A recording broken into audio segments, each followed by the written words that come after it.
Hello all, I want to do a quick video to show you how easy it is to move questions around and then to also see what happens in the corresponding responses sheet so that you know what the impact is. So I have a little survey here. I have some responses already. And it's just a quick little survey here. So what I found when I went to my response sheet was that I asked for their name, and some people gave me just their first name, and some people gave me their first and last name. Well, I really wanted both names.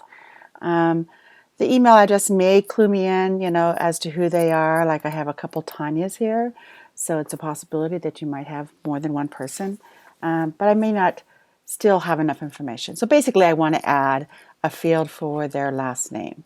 And it really is a good practice when you are collecting people's names to do these as separate fields. So there's a couple different ways I could approach this, but I'm going to change the field or the question where I ask just for their name to say, enter your first name. Again, this is a best practice really to ask for both a first and last name.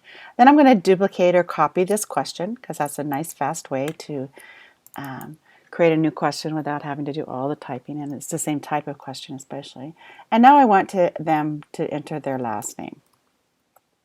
Okay, so that's just how easy that was.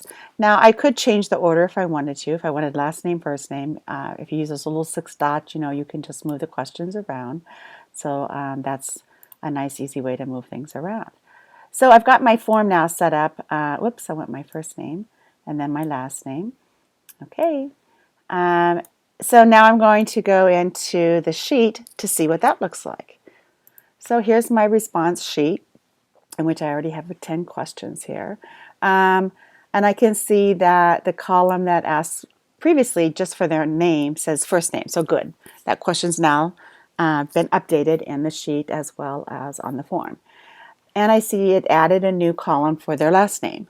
Well, I would like the sheet responses to match the form order. So I can do that by dragging this column over next to where it says first name.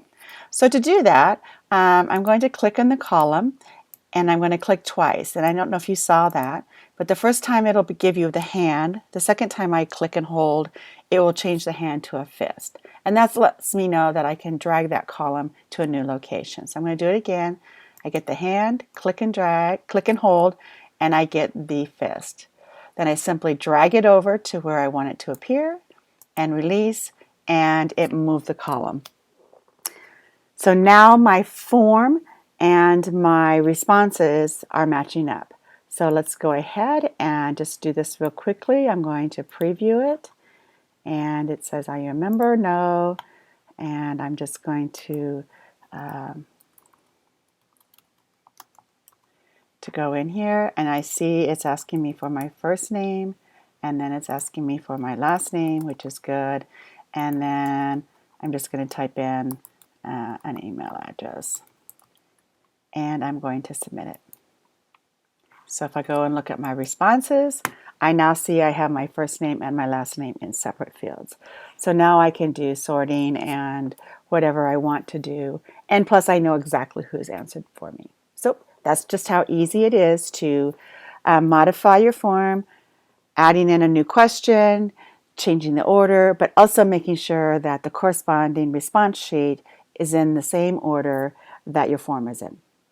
Hopefully this video is helpful in completing your assignments.